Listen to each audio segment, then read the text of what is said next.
तो मैंने आपको बताया था भाई, बौद्ध धर्म शब्द का अर्थ होता है बुद्धिमान लोगों की जीवन शैली। और महात्मा बुद्ध बौद्ध धर्म के संस्थापक थे, और बौद्ध धर्म का अंतिम लक्ष्य होता है निर्वाण की प्राप्ति, यानी कि मोक्ष की प्राप्ति। महात्मा बुद्ध जो थे उनका वास्तविक नाम था सिद्धार्थ। जन्म हुआ था उनका ईसा पूर्व 563 में। कपिल वस्तु नेपाल के अंदर पड़ता है कि लुम्बिनी में। पिता का नाम शुद्धोधन शाक्य, माता का नाम महामाया, पत्नी का नाम यशोधरा, पुत्र का नाम राहुल, घोड़े का नाम कंथक और सारथी का नाम चन्ना। ये था भाई, है ना। मैंने आपको बताया था कि सिद्धार्थ का जो जन्म हुआ था, बुद्ध का जो जन्म हुआ था, वो कौंडिय ब्राह्मण के आशीर्वाद से हुआ था।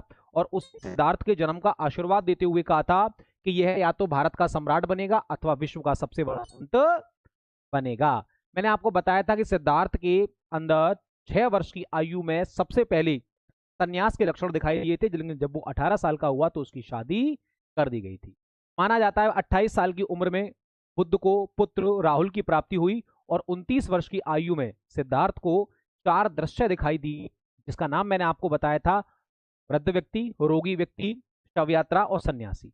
प्रथम 3 दृश्य, रोगी, वृद्ध और शव यात्रा को देख करके सिद्धार्थ के मन में खिन्नता आई, दुखी हुआ। लेकिन सन्यासी को देख करके, जिसके चेहरे पर कोई शिकन, कोई चिंता, कोई दुख, कोई भय नहीं था, वह हंसता गाता मुस्कुराता नाचता हुआ एक दिशा की ओर ईश्वर भजन करते हुए बढ़ते जा रहा था भाई। तो ऐसी परिस्थिति में सिद्धार्थ ने जीवन का वास्तविक सुख, सत्य की खोज सन्यास में ही समझी, और 29 वर्ष की आयु में सिद्धार्थ ने अपने घोड़े और सारथी के साथ ज्ञान प्राप्ति करने के लिए गृह त्याग कर दिया।